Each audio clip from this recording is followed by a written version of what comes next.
Hello, everybody, and welcome into another episode of New England Sports Weekly. As always, I am your host, Sean Metcalf, and I'm glad that you decided to join me again this evening for another packed episode here as we'll break down the Bruins' playoff defeat as they're now gonzo and they're on summer vacation, so they're joining the Celtics as their garden mates. And the Patriots had mini camp this week as well as that's starting to wrap up.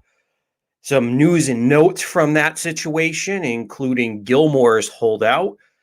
And then we'll touch on the Red Sox and MLB. So we'll get right out of the box here. As just mentioned, the Boston Bruins had a lackluster Game 6 against the Islanders, so they had to pack their bags and head home for vacation as their season has ended. Some rumors, not rumors, but really some things swirling around this team with what's going to happen with the future of Tuukka Rask, David Krejci, and a lot of the veterans that are on this team that had some long-term contracts that are finally coming to an end. So we'll see how Don Sweeney and, my apologies, I was going to say Newton, how Cam Neely are going to approach this offseason and who they're going to bring back for this team. Now, as far as the Red Sox are concerned, they are in a battle with the Tampa Bay Rays to claw back on top of this division. As we currently speak, the Rays lost today to the White Sox, so the Red Sox are only a game and a half back. So if they can win tonight, they'll pull within only a game behind Tampa. As they had a bumpy series against the Blue Jays, they took game one, absolutely got walloped in the middle two games of that series, getting pummeled 18-4 on Saturday. So that was not fun at all. On Sunday. So not fun. Trust me, I was glad I was out doing some things out in the Old Orchard because that was not a fun game to watch. And they now are in Atlanta for a quick 2-game set, but that pitching staff has not looked the same here in June. We'll get into that later on in the show, but just been walloped in these last 2 series or last 3 series, really. And as we mentioned, the Patriots have had mini camp in the last 3 days. Cam Newton and Mac Jones are duking it out for that starting quarterback role. And in my opinion, really just Mac Jones trying to show that he's light years ahead of Cam Newton.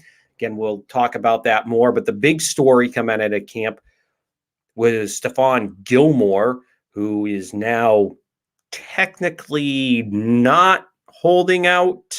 There's been no official word, but pretty much everything has pointed to Stephon Gilmore holding out to try to get more money on that contract of his that is running out after this season. He's due $7 million this year.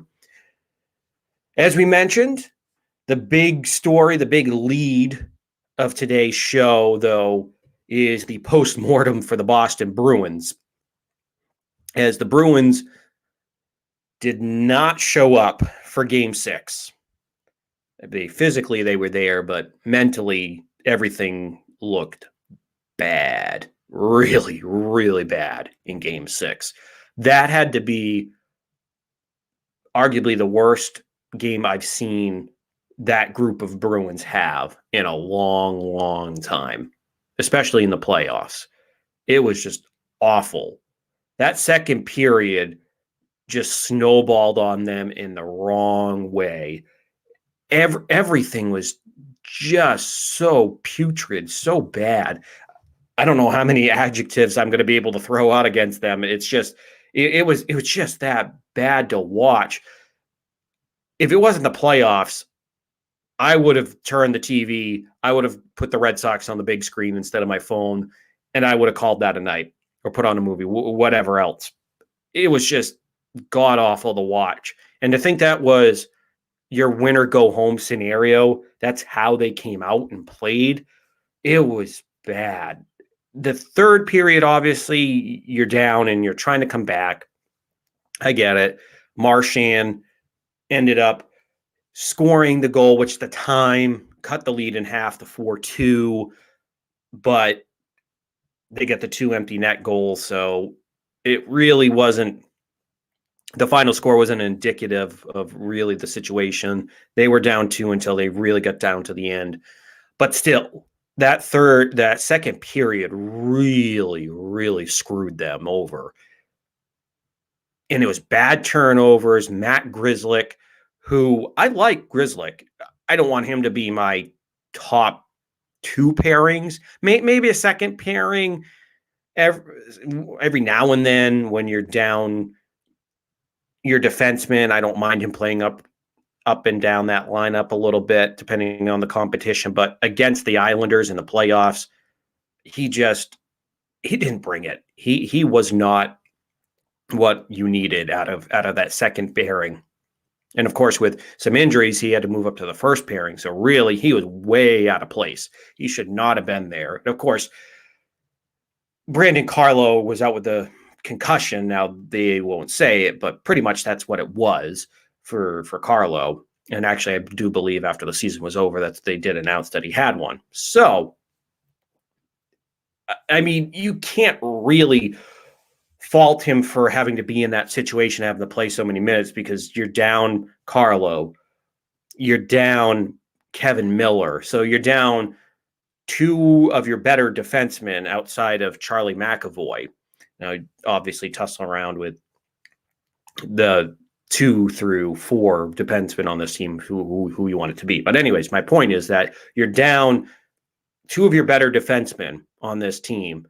And of course, both of them have long injury histories. Carlo has more concussions, and Miller's had more just physical ailments. But this time it was a concussion that he suffered in that first round series. So basically, my whole point of the situation is that Matt Grzelcyk, who I like, was forced into some bad situations. He turned the puck over, and one of them resulted in an easy goal for the Islanders.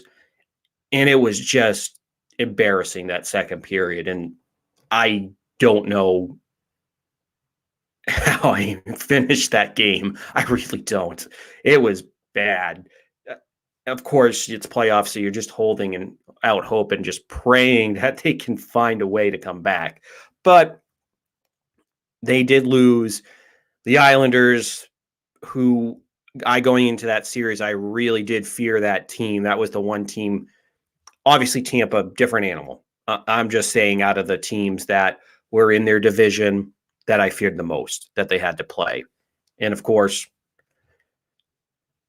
I was wrong. I told you that this Bruins team was a team that was going to go to the Stanley Cup Finals. I thought they would have enough in a 7-game series against Tampa to push them to the brink. Of course, I got egg on my face now. I'll eat that crow. I'm fine with it. Hey, it happens. It's sports. You make predictions. Sometimes you hit it right on the head. Sometimes you're just missing it. And in this time, I just a bit outside on that prediction. So we'll see what happens with this team going forward, what direction they want to take. There's some big decisions that are going to be coming down the road. Now, one of them is Tuukka Rask. Now, if you've been listening to this podcast, been tuning into the live streams here over the last, 9 weeks now, so it's week 9. And by the way, before I forget, folks, go to Twitter and type in NE, as in Nancy Edward, so NE Sports Weekly. So at NE Sports Weekly on Twitter, and pull up the NE Sports Twitter account. Give me a like, give me a subscribe. Well, it's Twitter, so subscribe and send me your tweets. So throughout the show, I can take a look at them, or before the show, after the show, get some ideas, get some comments, interact with you guys over the weeks. And keep it on coming, and we'll chat you. I'll chat you up, and we'll love to have a good time and talk sports with you guys. So, of course, go on to Twitter. Again, it's at NE Sports Weekly.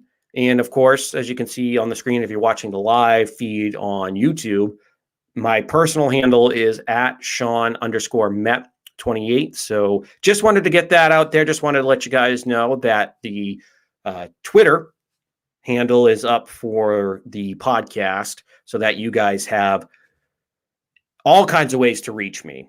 So just wanted to get that out there as we were talking about some social media, what's going on here with the Bruins and what Tuukka's doing. So before I forget, wanted to pass that along to you guys. So anyways, Tuukka Rask is one of the biggest decisions that this team has to make in the offseason. Now, news came out after the season. We all knew he was having some injury troubles, especially with the back. Now, after the season, reporters asked him immediately after the game and in the couple days after the game what was going on, how he felt, and so on. And in the post game, he did say that he'd end up having to have some surgery, and then it later came out in the next couple days that Tuukka has a torn labrum. So now Tuukka will probably be out until late January at the very earliest. Probably more mid to end of February is when we're going to see Tuukka again. So it's going to be a pretty big decision what the Bruins want to do. Now, obviously, we know in the meantime, it's probably going to be Swayman. Now, they did mention in exit interviews with the media, with Cam Neely specifically and Don Sweeney and the upper management with the Bruins, that they do like Dan Vladar, Darth Vader for the Bruins as somebody to compete with Swayman. But if I'm being honest, if everybody was being honest, if Cam Neely was really giving you the honest answer, it's going to be Swayman's job the whole way through. Now, if they bring up a vet, if they sign a very cheap veteran, maybe bring back Halak, but I don't see that happening, that they could shuttle back and forth, or somebody that's just there on the very short term, maybe until Tuukka comes back, if they bring him back. But that's really the big question. Now that you know that Tuukka, who's 33, 34 years old, now obviously that's in the scheme of life, that's nothing. I'm 30. So saying that's old, it would scare me if I started to say that. But being 33, 34 years old as a goalie that's been in the NHL for 13 years of his life, yeah, that's a long time. That's older, not old at this point. He's not Jaromir Jagr when he was hanging on for his NHL life. We all know he's one of the all-time greats, but I'm just saying those last 3-4 years of his career, 5 years, whatever it was, because I think he left when he was 44, 45. But anyways, I'm not saying Tuukka's in that territory, but he's getting older. He's made comments that maybe 3-4 years, he's not going to stay in the long haul. He had an interview with EEI a couple weeks ago where they brought him on and they asked him about that situation, because he's made comments in the past that he doesn't want to play forever. Basically, he's not going to be Tom Brady trying to play till 45 years old. I would probably see Tuukka maybe playing another 3 more years. And now with this labrum injury, not that he can't recover from it, but seeing as the comments that he's made in the past, I really see Tuukka playing till he's 36, maybe 37, giving the Bruins maybe another couple of years, 3 years.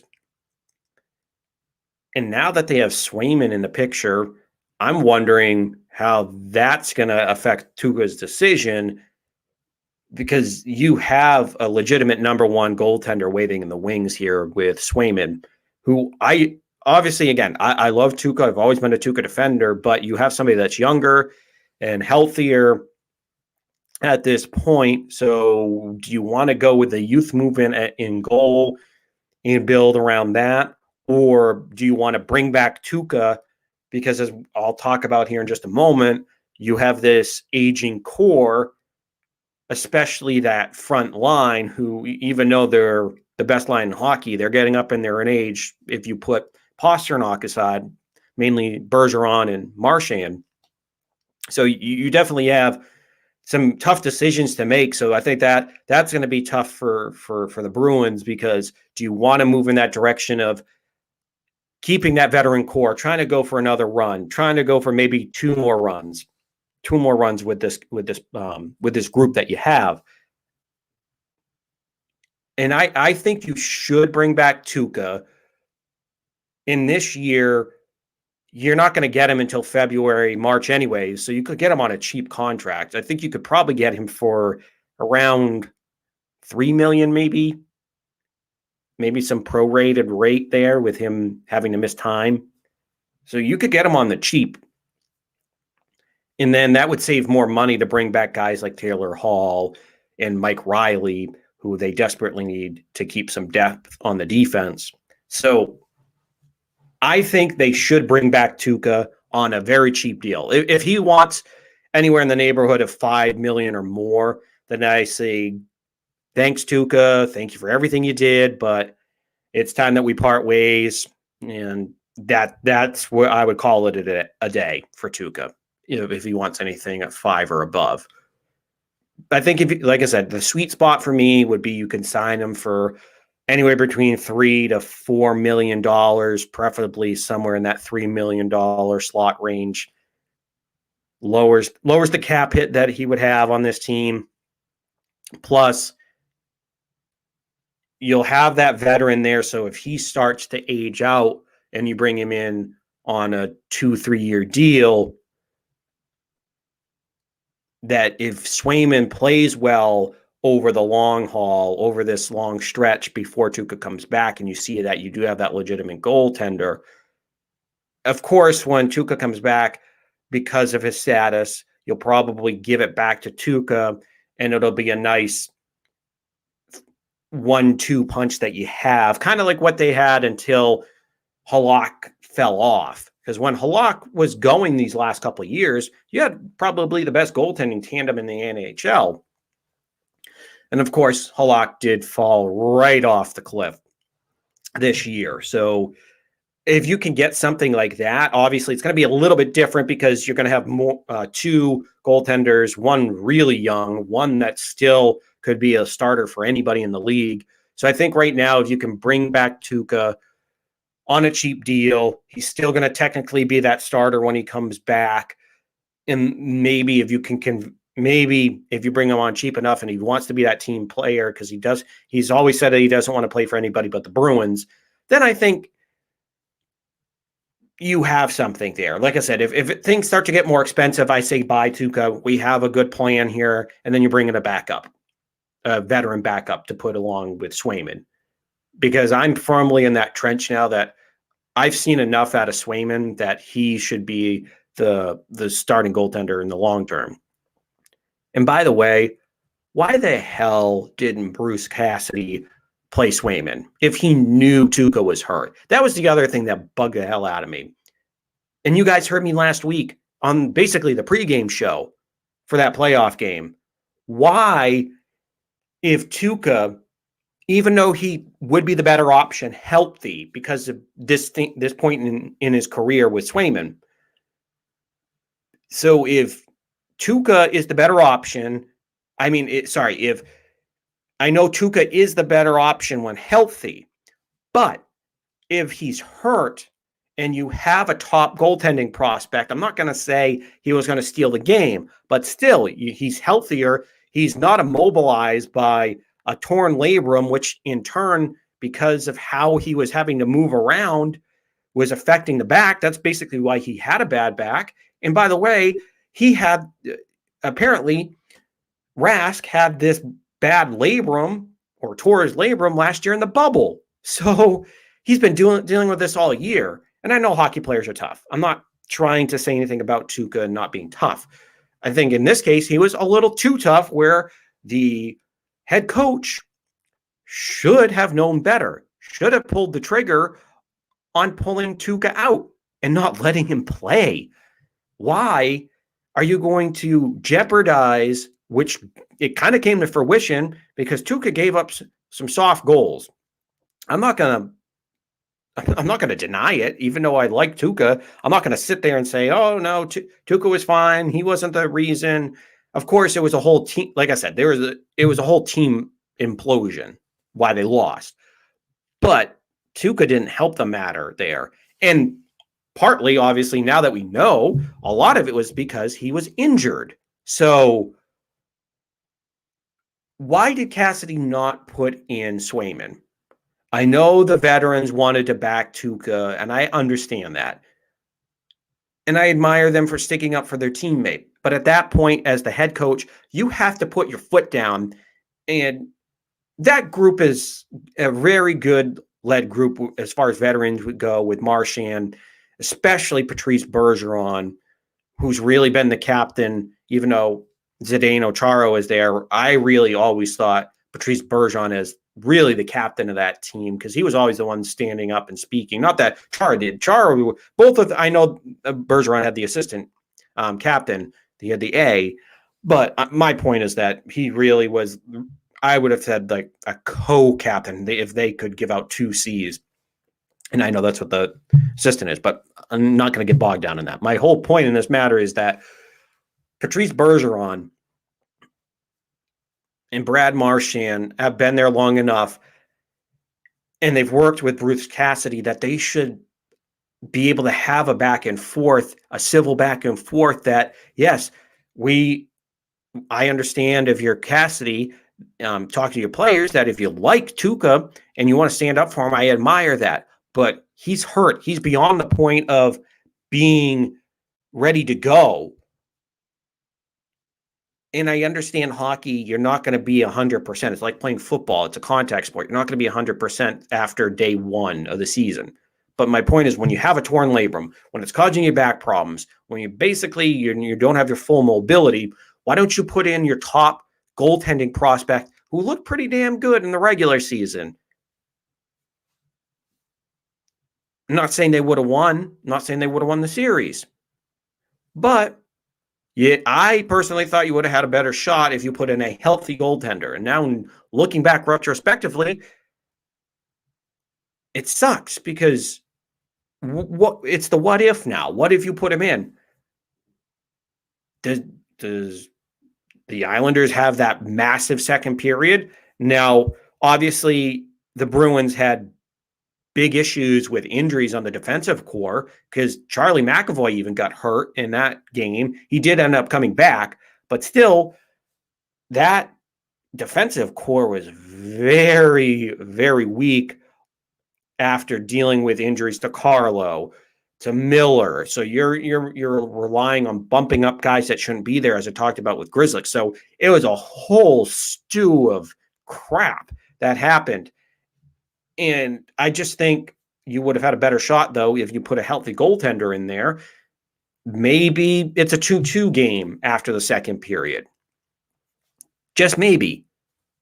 But man, I don't know why Cassidy did that. And normally I love what Cassidy does. Normally I'm not saying every single move, but a majority of the moves that Cassidy makes and what he does, I agree with. But in this case, I have to back away because this is not a good look for Cassidy in this, at least in this situation. And of course, those last couple of games weren't great for him either, making those comments and basically whining about the refs, and it was not a good look. So we'll see how this goes in the offseason for the Bees. As we mentioned, not just Tuukka, who they have to decide if they want to bring back, but David Krejci, who's been there long-term, also a long-term assistant captain, been a great playoff performer. Obviously, these last 2-3 years, his performance has dipped until they brought in Taylor Hall, and that seemed to revive his career. Now, in the playoffs, was a little bit different, especially in that second round. That second line, minus that Craig Smith goal, they didn't really show up on the stat sheet, and they really didn't come to play, especially in that second game. So if you're the Bruins, you're just going to have to weigh it because he's older, and it kind of seemed for David Krejci, a little bit of that same situation where kind of like in the Belichick mold, where Belichick will kind of have that press conference and talk about a veteran and say really good things, but then later on it's kind of like, well, I said that you're a team Hall of Famer. You were great. You were smart. You knew the playbook, yada, yada, yada. But then what happens is that you get lowballed and it's just you. They want to bring it back for a team, for just like that team player type of mentality. And I think that's kind of, if you listen to the Bruins front office when they talked about David Krejci, there were some kind of subtle hints there that, yeah, we want you back, but really on our terms, on a really cheap contract. If you're going to be expensive, we don't want you back. And not that he came out and said it, but I'm just reading between the lines there. And it just seems like it's going to have to be for like another $3 or $4 million deal. Like I said, they should bring Tuca back on, which if you bring him back on a cheap deal and for Krejci, I would say maybe a 1-year deal. Just give him a 1-year deal for $3 million, $3.5 million. Put him on that line, center him with Taylor Hall, see what he's got left. Maybe a 2-year deal. I could see maybe a 2-year deal for on cheap, but at most that's the most I would go is 2 years with Krejci. And of course, just mentioned Taylor Hall. He's the one that I'm pounding my fist on the table that you have to bring him back. The other two with Tuca and Krejci, I'd like to have them back on cheap deals, but Taylor Hall's the one where I think, especially with the comments too, after his exit interview, he said he loved it here and basically stating that he's been to, paraphrasing here, but he's been to other organizations. And at this point in his career, he's made a lot of money. Now he's just kind of looking to play on a contender. So why he's basically saying, sign me. I want to come back. He's putting that neon sign over his head like in a cartoon, and it's flashing 24/7. I'm ready. Where's my contracts? Basically, bring me back. So we know he wants to basically come back to Boston. He wants to stay here. Now he's a guy where I would give him a 3-year deal for somewhere around 5 to 6. 6 would be kind of pushing it because that's where you start to get into those Marchand, Bergeron, Pasternak, but I would be okay. I think you can get him for somewhere in that $5.5, $5.7 million a year type of contract. Because as he mentioned, even in his press conference, he has a first-round pick, so he got a big contract for that. He signed a big deal with with the Devils. He's been around a couple other teams, so he's gotten his money from Buffalo, from New Jersey.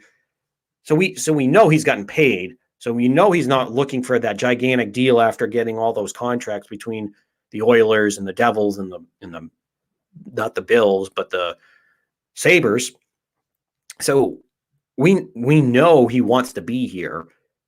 And we saw what Boston did. It motivated him. It brought the best player out of him, at least in the regular season in that first round of the playoffs. Against the Islanders, it was a different story, but still had a pretty good playoff run, at least in the first round. And I saw enough out of him where I want him back. And actually for the Bruins, yeah, it sucks that they lost in the playoffs, and I'm not trying to sugarcoat that. But from a standpoint of at least Taylor Hall didn't have like this otherworldly playoff run where he scored 8 goals, 12 assists, and was basically on pace for a Conn Smythe trophy. In this case, with him having an off second round, it might work out for the Bruins in that standpoint where you can bring him back, where his market's not going to be as hot. Now, he's still going to be a good commodity that teams are going to want to go after. Don't get me wrong. But still, that tampered expectations a little bit, because as things were starting to go in those last, 20 games of the regular season, 15 to 20 games, Taylor Hall found that MVP form that he had back in 2018. Instead, it was two different worlds. He only scored 2 goals in Buffalo, and he comes back and then just scores a boatload in those last 15 to 20 games. So I really do want him back, and I think that's the direction they should go in. In my opinion, they need to keep this core together. And obviously, not everybody. If you could find a way to get rid of Charlie Coyle, maybe expose him if you can. I'd have to really look into the rules for the expansion draft. But if you can expose him to that expansion draft for the Seattle Krakens, maybe see if they can take that contract. And don't get me wrong, I liked Charlie Coyle. And if he was not paid at what he's getting paid, which I believe is in the neighborhood of 5.7 a year, it's definitely in the high fives for what he's getting paid a year. And I remember when they signed the contract, I was like, it's a little steep, but yeah, he brought a little bit of energy. He was a good player after they traded for him in 2018, 2019. But he has underperformed since signing that deal. And it's one of those classic situations after you give a decent to good player a big contract where they just kind of eat the rest of that deal, basically. They go out there and underperform. Not that I'm saying Charlie Coyle has nailed it in from that standpoint. He's not Pablo Sandoval. He's not eating his way through the contract. He's not Albert Hainsworth. I'm not saying that. But he just wasn't worth it in the first place to give him that much money. So if you can try to expose him to the expansion draft, try to get rid of him, get rid of some of those other low-level players like Andre Kasha, Nick Ritchie, some of those guys, so that you can fill out the lower end of the roster. Because if you keep those top 2 lines together, and then you try to supplement it with some scorers, with some playmakers. No, I'm not obviously not talking top tier, but some guy. Just try to model yourself at least those last couple lines after the Islanders, because that's really what I saw in that series was the Islanders had depth, and obviously Tampa has a lot of depth, but they're on a different stratosphere because they have so much talent on that Tampa team. But that's really how you're going to win in the NHL, is having depth at all 4 lines. Now, of course, if you have 2 top-heavy lines like the Bruins did, then in my opinion, they should have beaten the Islanders, but there were some other things going on there, mainly a lot of injuries to that defensive core and Tuukka being injured, as we already talked about. So I think if you take some money, build some depth on that 3rd and 4th line, and get some goal, get maybe 15 to 20 goal scorer that you can pair them on one of those lines. I really like what they have. And then if you're able to take some of that money that you would save from signing a cheap contract on Tuukka, from signing a cheap contract on David Krejci, then I think you can bring back Mike Riley, who I liked, didn't have a great second round, really didn't have a huge playoffs, but he still brought enough to the table where I want to bring him back, put him on that second, 3rd pairing, jumble it around, see how it goes.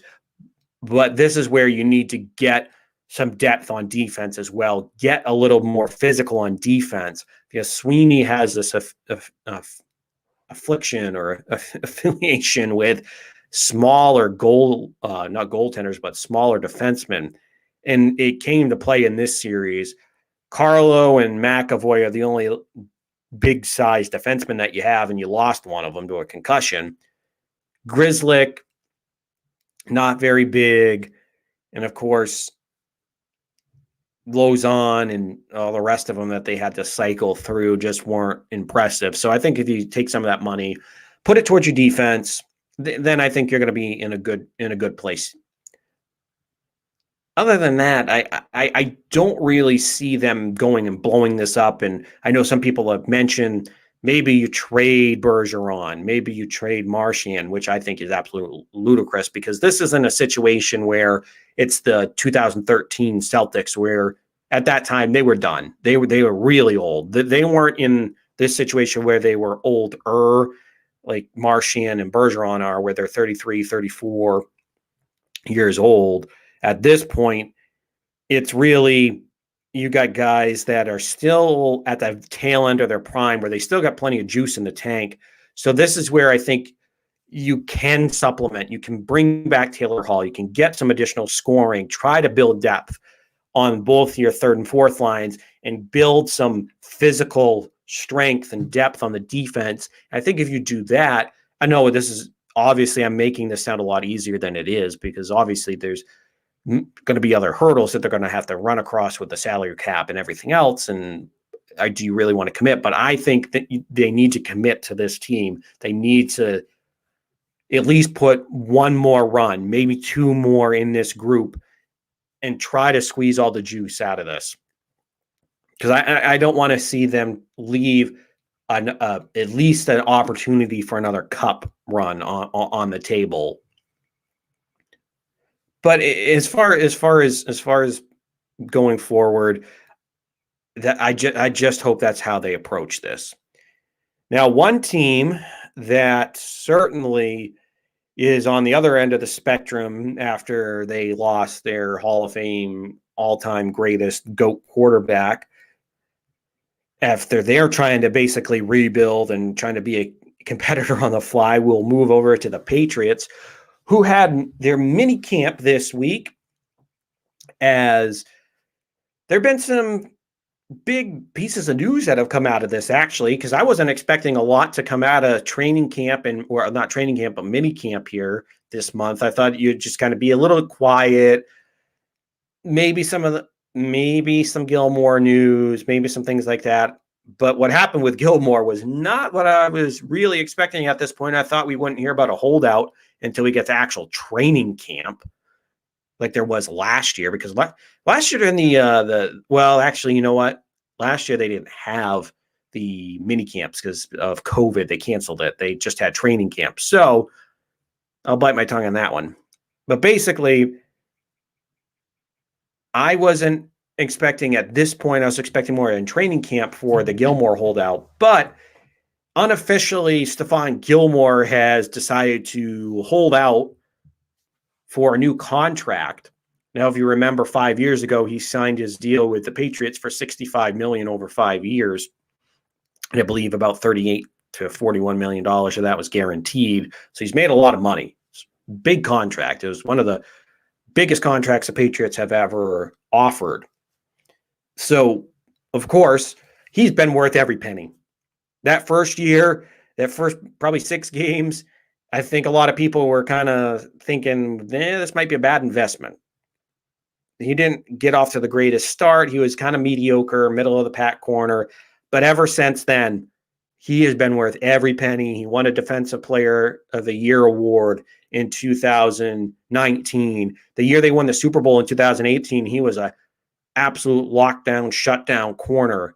He was the big reason why they ended up winning that Super Bowl over the Rams. He helped shut down that vaunted Rams offense, although not Blake Bortles. He's the backup there now. I'm picturing him here. Jared Goff. Sorry, I had to picture the frat boy look on his face to try to remember the name. But no, Jared Goff, who not the brightest bulb in the box, so that kind of helped him out in that Super Bowl. But anyways, Gilmore had that big pick at the end of the game, sealed the game for the Patriots.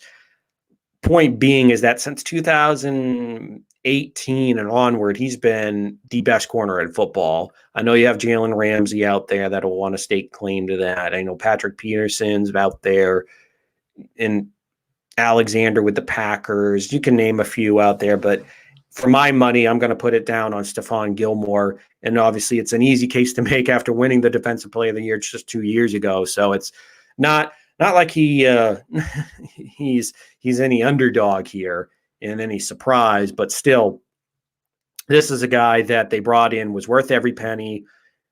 And last year, they did move around some money. actually they took $7 million that was supposed to be on this year. They plopped it down onto to this year's contract. So instead of being $14 million for this year, he's down to $7 million is what he's going to be owed this year.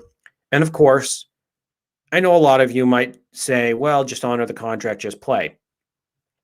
But in this particular case, I don't think that's how the Patriots should do business and play hardball if you're Belichick. I know he's played hardball with some players in the past, and actually one of them was Brady over these last couple of years, which that one shouldn't have happened. There are just certain players, Tom Brady, that you shouldn't play hardball with.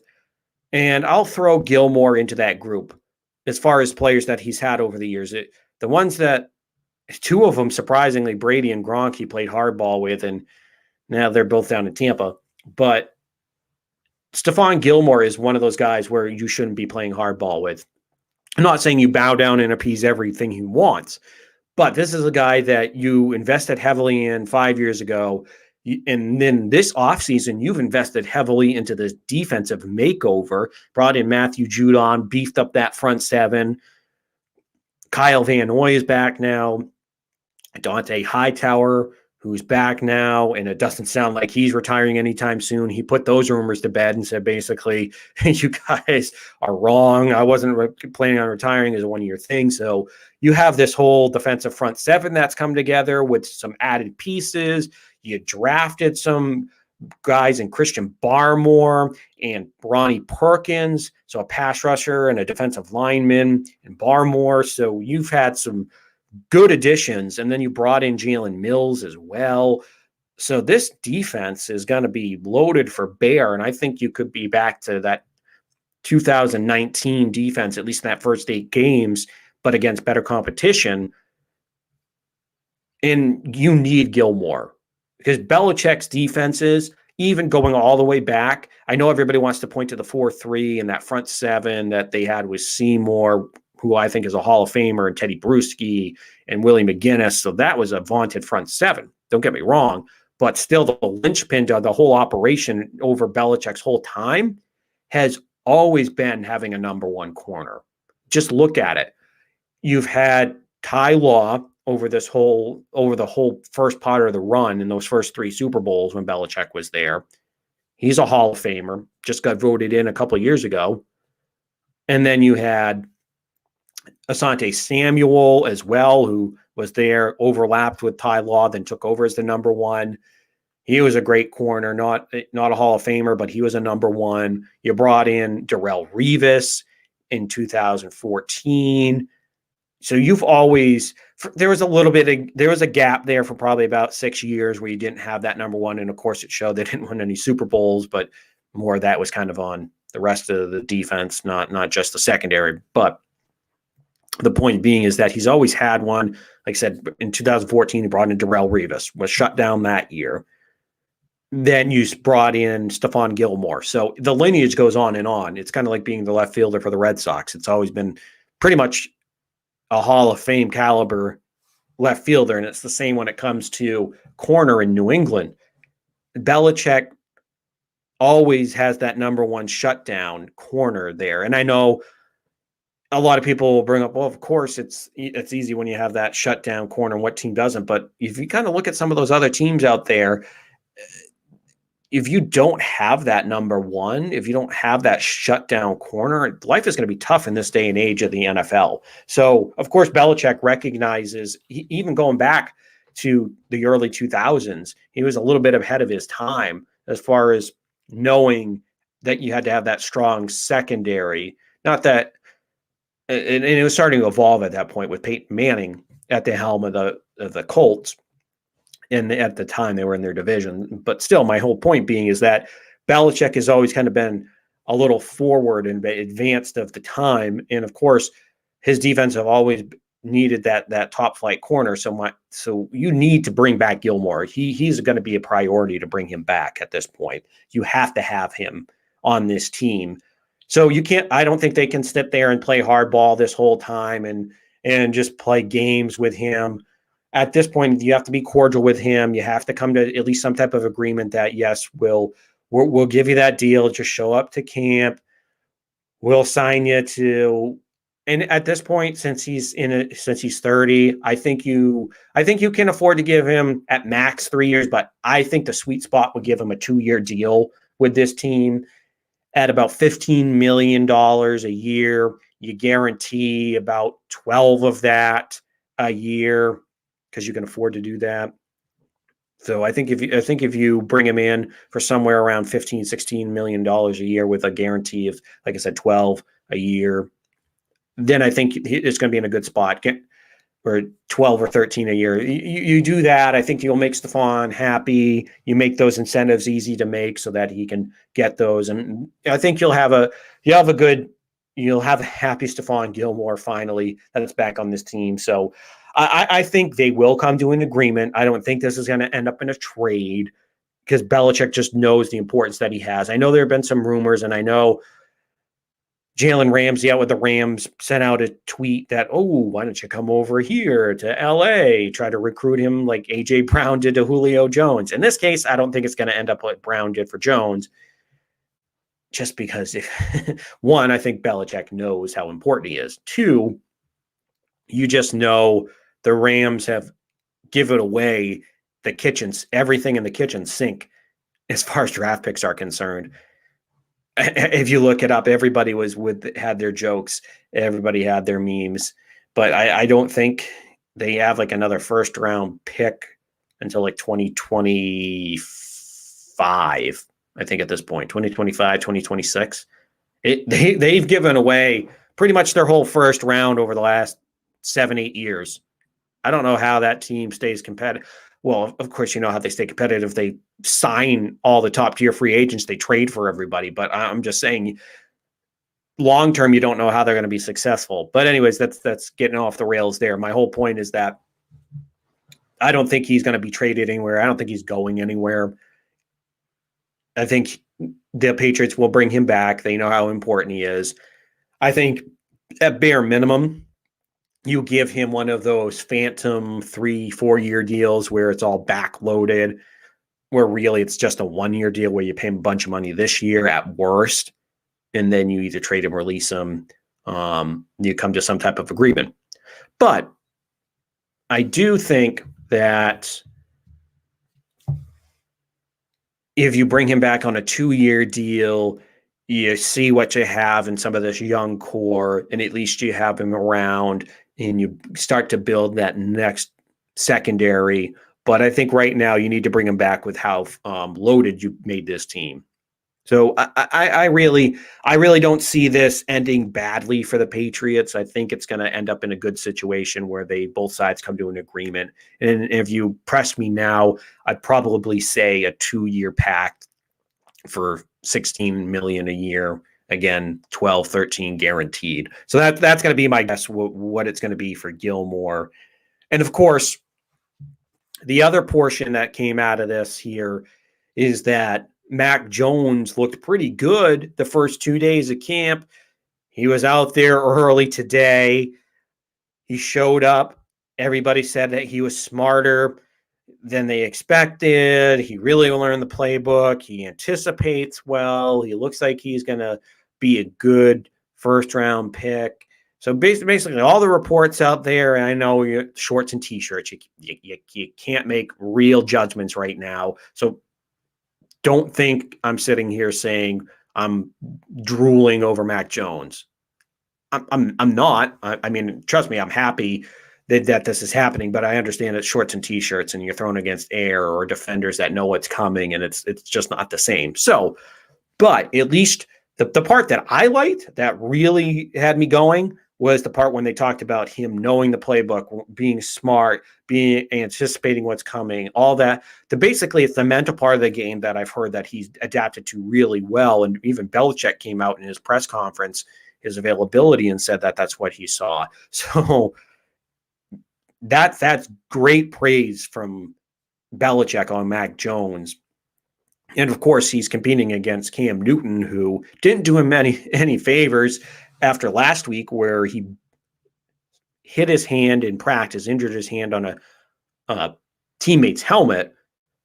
Now, there were some rumors out there if he had gone out, was seen out at a bar or nightclub and was with his girlfriend, and the purse was stolen from her, so he tried to be the hero. But again, that's all unsubstantiated rumors. So I'm not going to really say that's what happened. I don't believe that. Not saying it didn't happen, that it couldn't happen, but I'm more inclined to believe that this happened at practice, because apparently that quote unquote incident, from what people that think they know or thought they saw, said that was 2 days before practice. I don't think, not like I said, not that it couldn't happen, but I just don't see that happening where it's 2 days later and they just swept it under the rug. There wasn't any big hoopla, because that seems like something that in this day and age, somebody would have had a social media video of this happening, and it would have been up on Twitter, Facebook, Instagram. It would have been on TMZ. So something would have happened that we would have known of if he was really out and that happened. But the whole point being is that he hurt his hand, and that gave more reps to Mac Jones. And that's not gonna hurt Mac. If anything, it's gonna help him. It's gonna help him push him past Cam Newton. Now today, they kind of flip-flopped, as they said. Mac Jones went out, had one of his worst days since he's been there, albeit not too many. I think maybe he's meant to, between the rookie mini camps, this mini camp with everybody, the mandatory mini camp, and some voluntary, I think probably 10 practices altogether. I'm not sure if that's true or not, but my point being, he's not been to a lot. So if it's his worst day yet, then I'm not worried about it. And Cam Newton out there today apparently was dropping dimes after 2 days of him moping around and missing guys wide open in the end zone, throwing against air. So the first 2 days did not look good for Cam.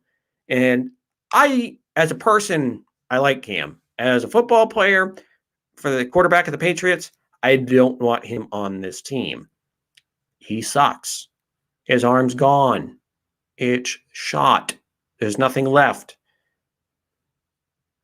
So I think what happened these last 2 days were more indicative of what Cam Newton really is. So I am not going to take today as gospel if you're one of those Cam lovers. If you're the supporter, which that number is dwindling and dwindling, then that fan base is going to become extinct as far as the Cam Newton fan base out there, as far as New England Cam fans. I don't know why you would be a Cam fan if you're a Patriot after the garbage that he put up last year, but still, to each their own. But anyways, over this last 3 days of camp, I think what Cam did in those first 2 days is more indicative of what it's going to look like once you start to get towards training camp at the end of July. And for Mac, I do like what I saw, at least what I saw in video, what I heard in reports. Everything seems like it's going pretty well for Mac Jones. And I still, like I predicted right after the draft, and I know a lot of people did anyway, so I'm not alone, but I still think Mac Jones is going to be the starter from day one. You can book it. And again, if this ends up like the Bruins prediction, then you can laugh at me. You can send me all the jokes, make fun of me, whatever. I don't care.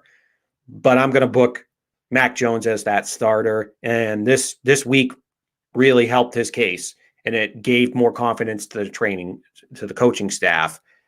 So I think the Patriots got to see what they wanted out of Mac Jones, at least in what they were able to feed him this week. Now, the next step, I think he's already catapulted above Brian Hoyer and Jared Stidham. And at this point, it's just a matter of them getting him to the next level, feeding him the next step, which is now going to be all the contact drills in training camp, joint practice is if they let those happen this year, And then, of course, the biggest test of them all before the regular season. So before that very final step of actually playing in a regular season game, it's going to be the preseason. So I think now this year it's going to be a little bit different because you're down to 3 because of adding that extra game. So I don't know if it's game 2 this year now is going to be what game 3 used to be. But whichever game ends up being that one where you throw in, where it's the starters versus starters for 3 periods, three quarters. Sorry, I was talking a lot of hockey earlier on. But if it's for 3 quarters, I'm not sure. I think at this point, I think it's max to lose at this point. I know it's way early in the process, but I still think it's max to lose. Just from everything that's come out this week, I really think it's max to lose. So it was a good time at Patriots training camp, or at mini camp, I should say. Some good things happened. The holdouts happening with Gilmore. I don't think we'll see a resolution, though, until we get to training camp. Now we're going to have 3-4 weeks in between. So there'll still be negotiations, but I truly don't think you're going to see anything until training camp arrives, when things really start to heat up. So we'll see how things go. Of course, if anything happens, keep you updated here with New England Sports Weekly if there's anything happening with the Patriots in the meantime. But we'll scoot on over to the Red Sox here. As mentioned earlier on in the Out of the Box segment, the Red Sox had a up and down week against their competition, as they didn't do too well against the Houston Astros. They did take one game and salvage that. They came back. They split the series with the Toronto Blue Jays. Now, the last 2 games, obviously the bookends of the series, were pretty good for the Red Sox. They had a walk-off win in game 1. In game 4, they had another good performance where they had another walk-off against the Blue Jays after Vladimir Guerrero Jr., who is absolutely on fire. He's the MVP. Absolutely annihilated the Red Sox over that series. The Blue Jays batted them around and scored 18 runs on Sunday. Oh my God, that game was. I'm glad I was out doing something. I love baseball. Baseball and football right there. I love them. They're my 2 favorite sports. I grew up more with baseball, but still, anyways, I watch as many baseball games as I can. I try not to miss as many as I can, but obviously was out having some fun down in Old Orchard, and I was glad that I didn't see that game because that was bad, awful. 8 home runs. Never seen that before. And it was actually the first time in the history of the Red Sox that they've given up 8 home runs in a game. So not good, not too good. But they did, like I said, they did salvage that with 2 walk-off wins against the Jays, and really didn't hurt them in the standings as far as against the Blue Jays and the Yankees. The Blue Jays went back to even with that as far as where they came in that series. And of course, with the Yankees, they're having their struggles. The the Tampa Bay Rays keep on winning, although against the White Sox, they finally run into a better competition or even competition. So they finally start to lose some. So the Red Sox are starting to pick up some room or pick up some games here in the American League East. But the concerning thing over this time period has been the Red Sox starting rotation. Now, the lowest ERA in this starting rotation over this time span has been Garrett Richards.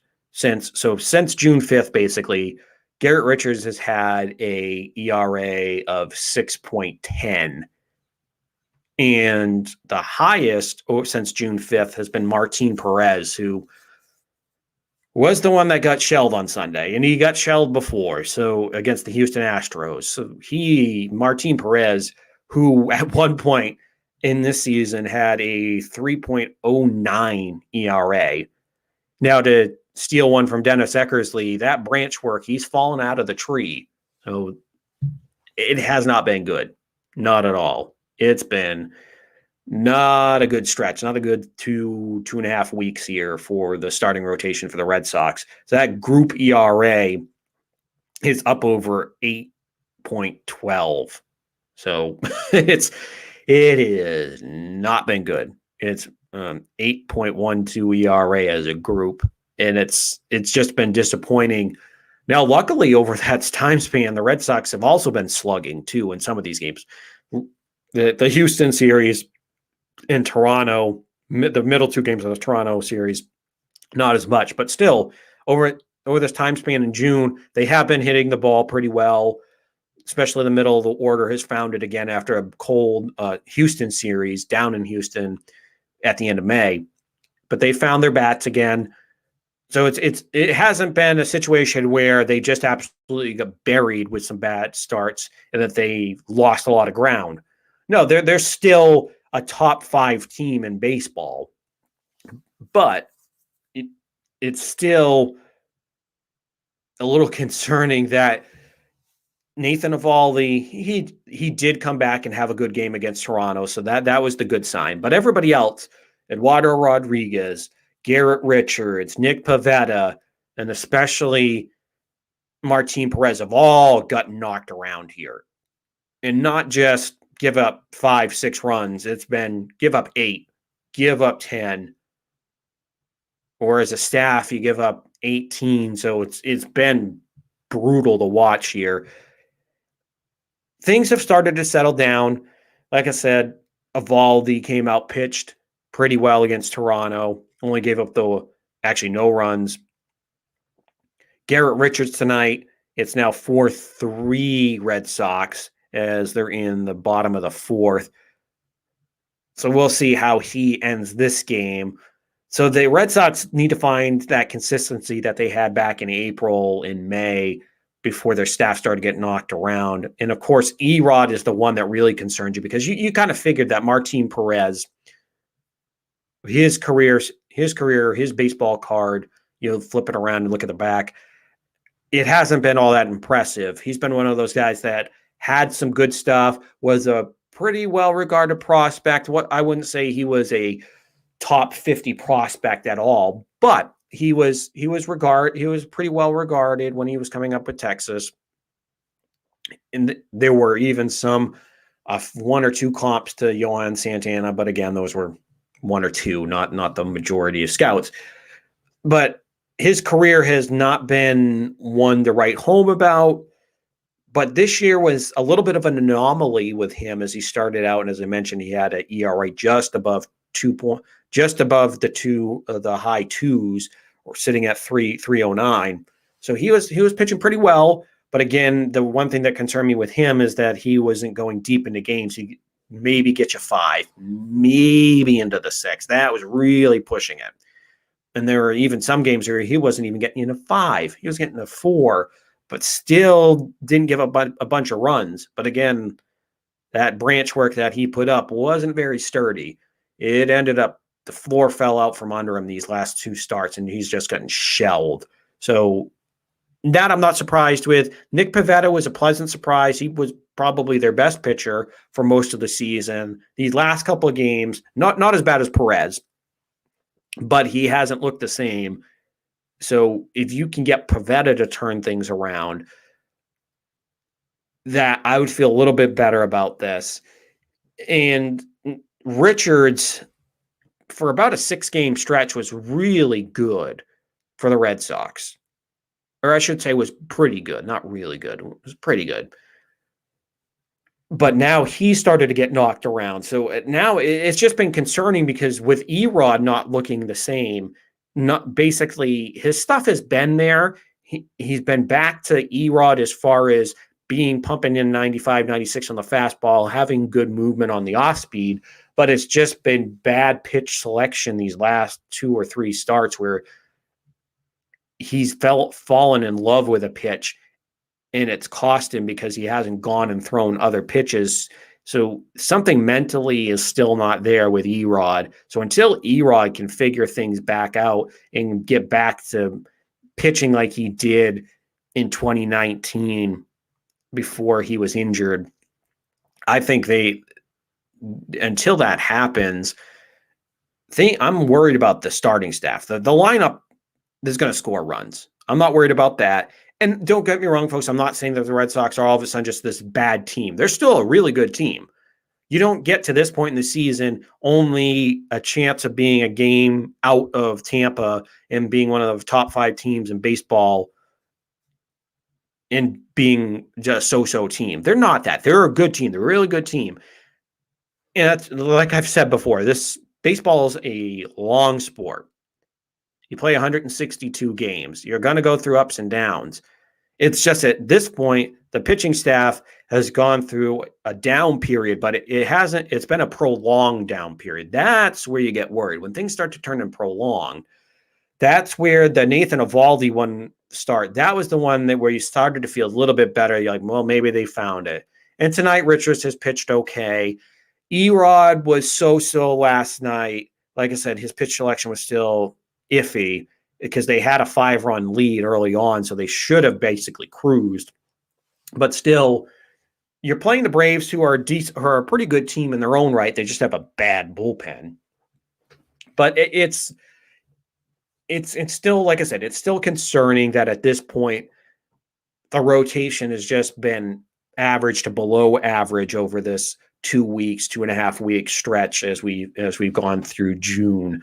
Now, once you get Chris Sale back, which hopefully that happens sooner than later, but again, I'm not expecting him back till late July, maybe early August. So that's still a long ways out. So you still need Eovaldi and Erod to find it here to get back into the groove so that you're not just relying on a back end of the rotation that you basically were kind of holding together with glue and duct tape.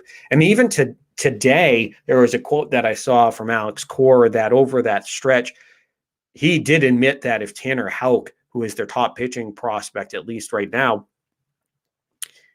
who actually has pitched pretty well, that they would have called him up. He would have pitched at least one, maybe multiple games over this stretch in June here.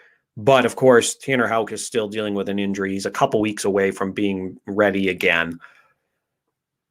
And that's somebody that actually, kind of on a side note, that I think once he gets healthy, I think that's where you could send a guy like Martin Perez to the bullpen. Maybe a DFA him, I'm not sure. As much as I like his attitude, because he came up with that comment that I think it was somewhere in May in a post-game press conference where he was saying, I know a lot of people thought that we sucked, that we weren't going to be good, but no, we're pretty effing good, things like that. So he's got fire. He's got heart. He's got a lot to like about him from his standpoint of being a good teammate, from being fired up. But like I said, the back of that baseball card is not great. And so I'd send him to the bullpen or you DFA him. And I think that's where you have to have Tanner Houck take that spot. And then you have Garrett Richards and Nick Pivetta basically battle it out for that last spot until Chris Sale comes back, unless you want to go with a 6-man rotation, which I'm not sure if I want to go that route. Maybe for the first 2, 3, 4 starts of Chris Sale, and then we'll take it from there. But I want to see them bring up Tanner Houck once he's healthy, and then obviously Chris Sale. So I think there's 2 big reinforcements that are waiting in the wings there.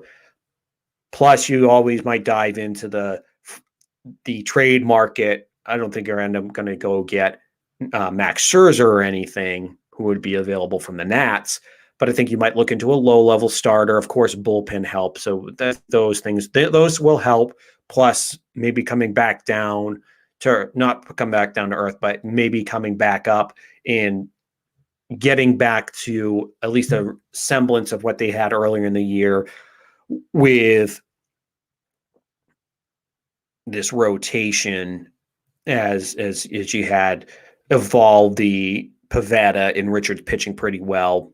So it'll be, like I said, it'll be interesting to see how this goes with this rotation. And of course, one of the things that got thrown out there that I did find pretty funny was, of course, everything now happening with Major League Baseball and the whole sticky substances that are on baseballs. And basically, for those of you who might be living under a rock and haven't seen what's been going on with baseball, is that they're having another substance issue. This time it's not steroids. Luckily, it's not steroids, but it's been pitchers doctoring baseballs. Now, this has been something that's been going on for a long time. Of course, pitchers have tried to, going back to Gaylord Perry, even before that, cutting baseballs, putting, I don't know, baby powder, mixing baby powder, everything. You know how it goes. They're taking, if you look at the movie Major League, Bardol, Vagisil, and all that stuff. So the pitchers try anything to get like a little bit more drop on a curve, get a little bit more rotation, all that stuff. Now, obviously, people with how things went for the Red Sox, when it was just curious over this last couple of weeks when baseball started really looking into the subject, that all of a sudden, they got bashed around. But in my opinion, I don't think it was. I'm not saying that the Red Sox, there's not somebody or multiple people on the Red Sox that don't use it. You'd be naive not to think that. Of course, there's somebody on the Red Sox that's probably using something. I don't know who it is. Maybe it was Martin Perez. Who knows? Maybe it was Nick Pivetta. I'm not sure. But I don't think it was that. You faced some really good lineups. You had Vladimir Guerrero Jr., who's probably at this point going to be the MVP. I know it's still early in the season. We haven't hit midway, but still, he's really good. You faced a Houston lineup who's stacked. So I'm not going to put it that it's solely on them having to give up substances on the baseball, because Major League Baseball is looking into it. Maybe one or two pitchers that could be the factor, but I don't think that's the whole thing. You just face some really good lineups. And if you look at it, their RPMs on their spin rate, it's not like they fluctuated 500, 250 or 800 RPMs on the rotation of like off-speed pitches, like it has been for other pitchers where you've looked into it, but oh, wow, 500 RPMs off a curveball or a changeup. Actually, changeup's a bad one to go, because changeup, you do need to vary that rotation, the RPM rate on that. So that's a bad one to look at. You're talking more about a curveball, a slider, knuckle curve, things like that. But the point in this is that I don't think this was a major reason in what was going on with the Red Sox. Now, like, again, you'd be naive not to say that there wasn't at least one person on there doing it.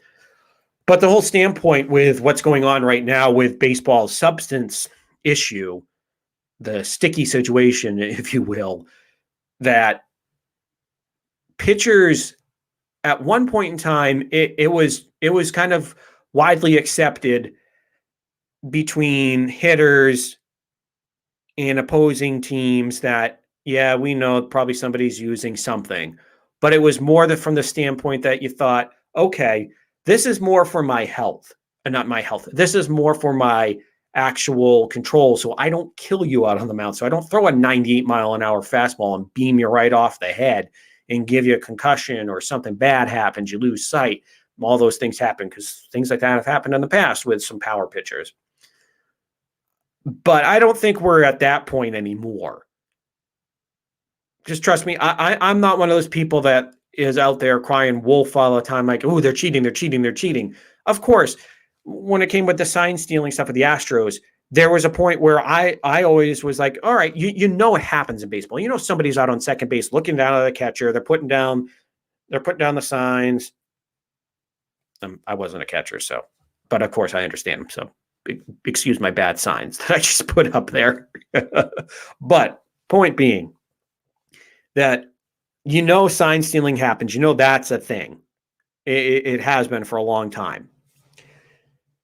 But when you get to the standpoint, when you start to introduce technology, when you start to take cameras, do things, bang trash cans, make it blatantly obvious that you're trying to steal signs, and you're not just out there on second base, you're not just good at stealing them just doing it with your naked eyes, but if you're actually using aids, you're using things that you shouldn't, that are not allowed to be out there, then that's different.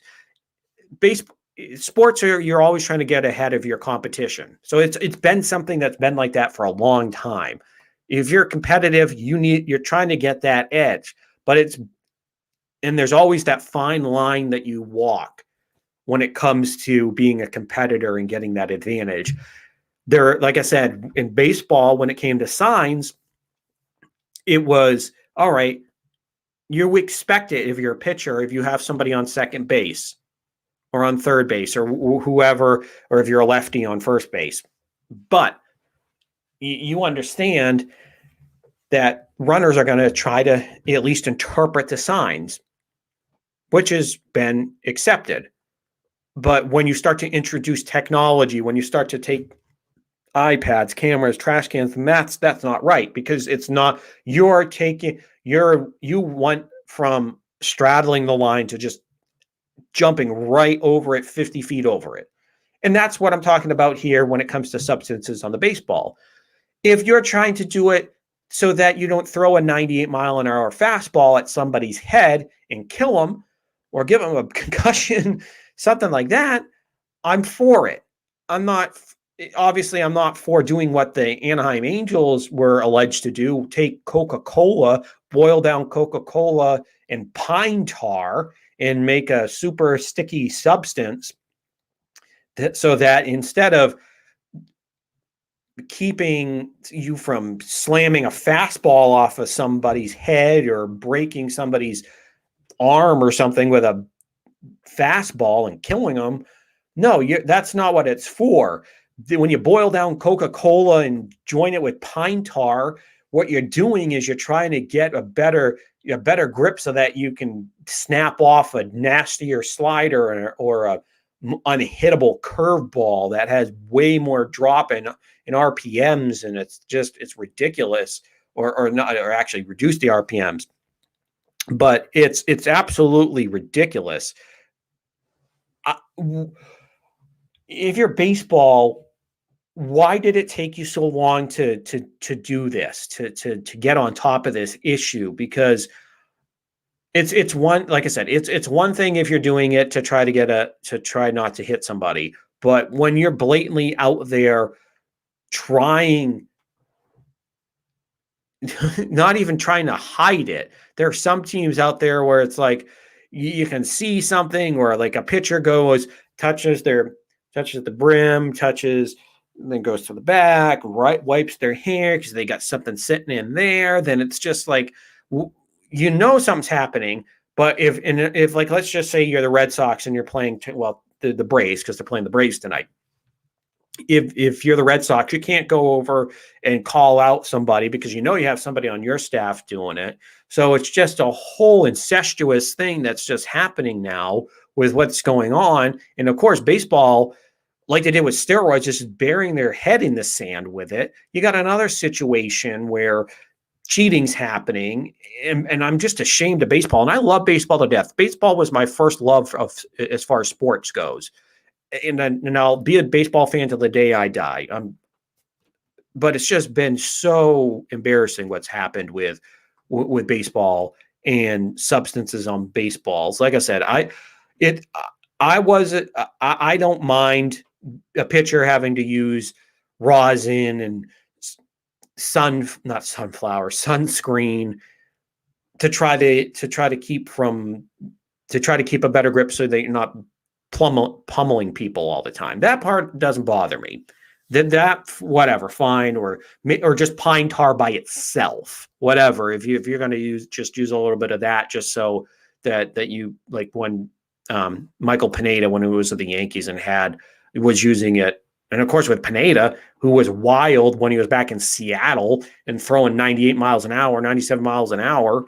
Yeah, I want him to have a better grip so he doesn't hit me. Of course I would want that. But when you're out there and you already have good control and you're not using it you're using it for the other reason, so that, hey, my 12-6 curveball, instead of maybe where it breaks kind of at your thighs and maybe hangs up there a little bit, that it absolutely just drops off the table and you get these nasty looking curves.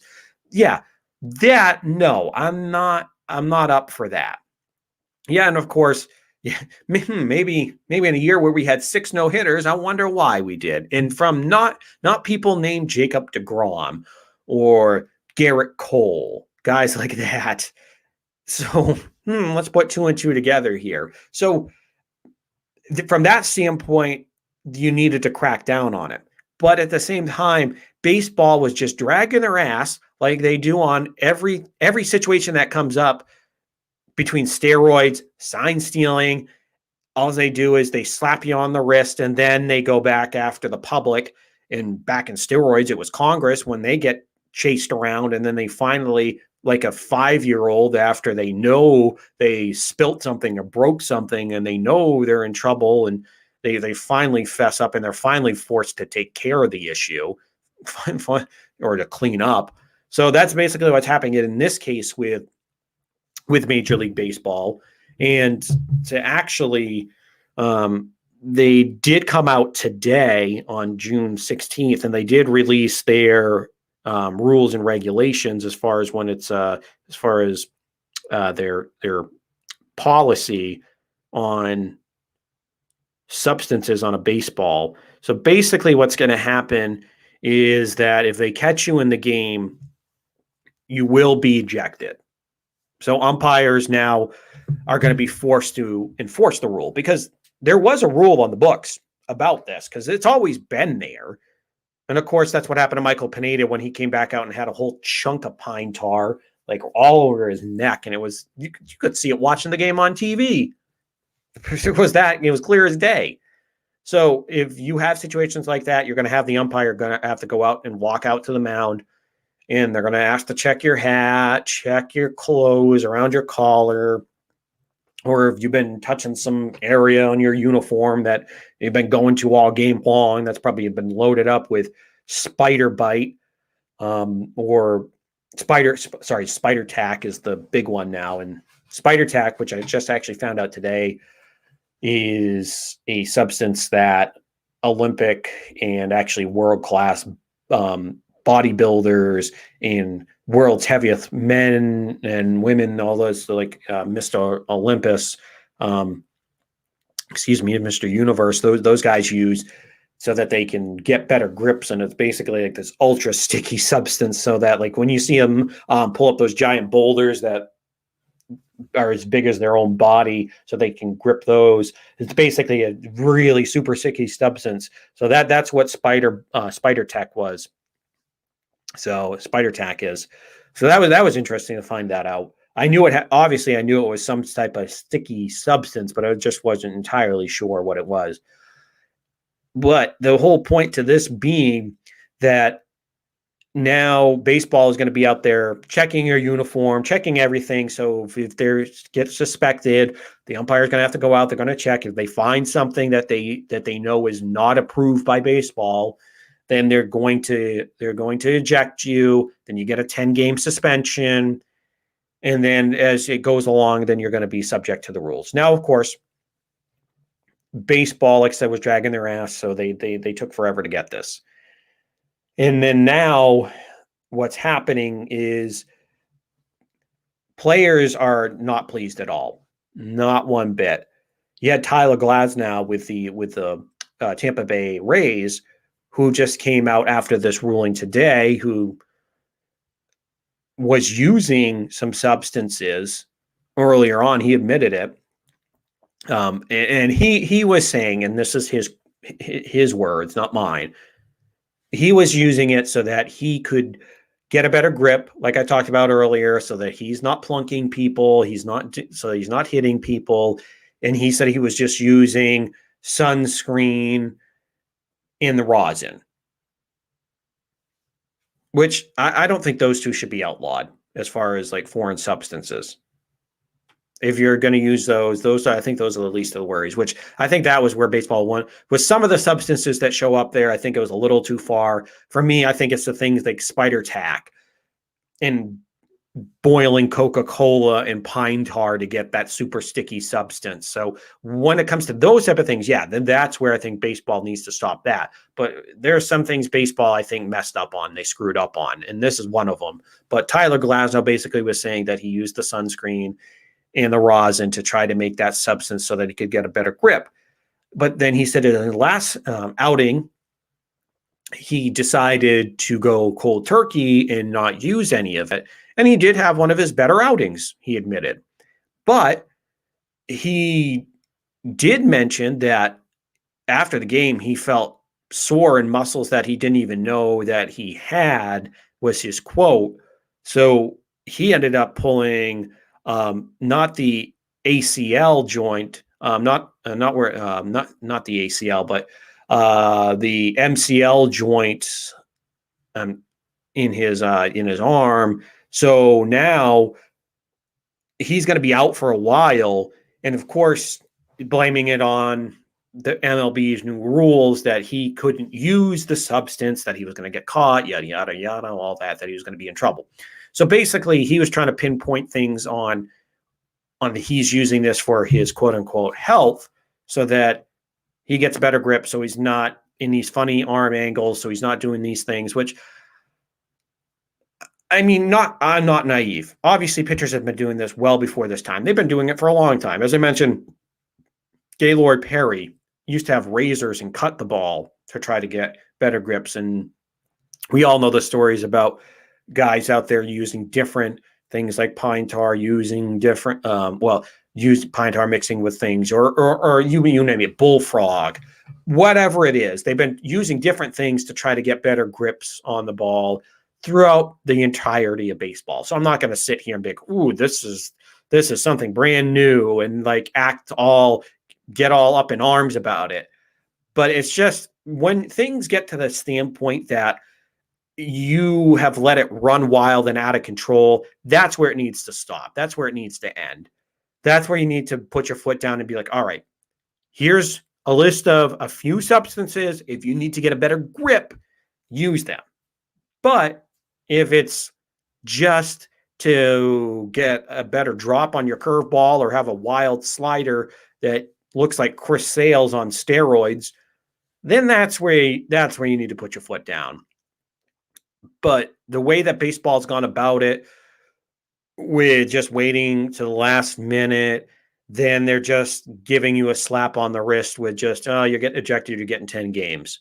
And I know they said repeat offenders, but if you really want to put the screws to them, that's where you say, all right, you're going to use substance, you're going to use this type of substance, you're out a quarter of the season.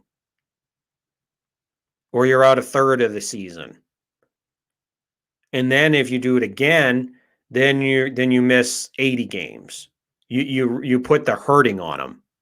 So that's where that's where baseball kind of messed up, where again they're just slapping you in the wrist. And I think they do need to meet with the players, I think, one more time before this goes into effect on Monday, June 21st. So before this goes into effect next week, I think that's where they do need to have a couple more meetings, just kind of clear some of this up. Maybe you can go back and change some of the rules.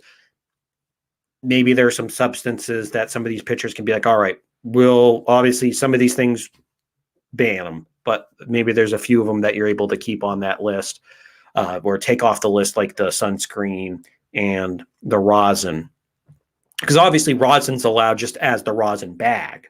That's not a problem. You can use the rosin all day long, but it's when you start to mix some stuff with it. But I think rosin and sunscreen, those things, whatever, that I'm fine with. But to me, it's all the things like I mentioned earlier. It's the boiling the Coke and pine tar, spider tack, bullfrog, things like that. That's where it needs to stop. So I think it's about time baseball got to it, started to put their foot down, but it's like baseball, they messed it up again, and it's just sad.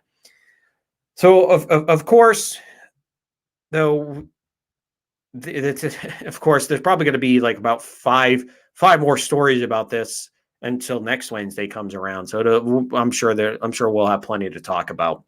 But some quick parting shots here, some closing thoughts before we wrap up the show.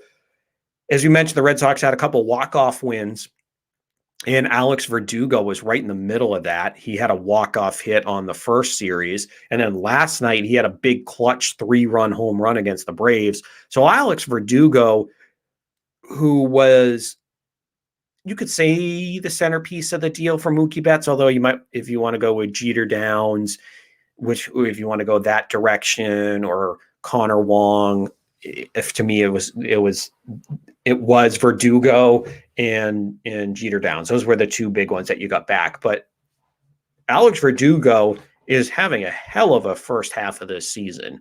He's looking like an all-star. And I did vote for him as an all-star. And right now, the way that it goes with the all-star voting, that the top 9 advance to the next round. So he's number 7. So he's doing pretty well. He is turning into one hell of a clutch player for this team and a very dependable bat in that lineup. And I've mentioned before, he gives this lineup a great number 2 hitter. He gets on base. He's got some pop. I think in my opinion, I think he'll finish the season with about 23, 24 home runs on the season. He's got that 20 to 25 plus pop in that bat. So he's got some power. He definitely hits for average. He uses all field. He comes up clutch. So he's an all-around great player, good defensive player. So they got a steal from the Dodgers. They got a hell of a player. He's an all-star level guy. I think he'll probably make 5 to 7 all-star games in his career. He's that good of a player. So he really is starting to come around, and I'm very impressed with Alex Verdugo. And then, of course, his partner in crime there, a couple slots below him in the order, depending on the night, is Rafael Devers, who was struggling with some fastballs earlier in the year, especially against Houston, where they fed him about 61 fastballs, and he was not hitting them. But he's come around. He's been the best third baseman probably in all of baseball, at minimum the American League.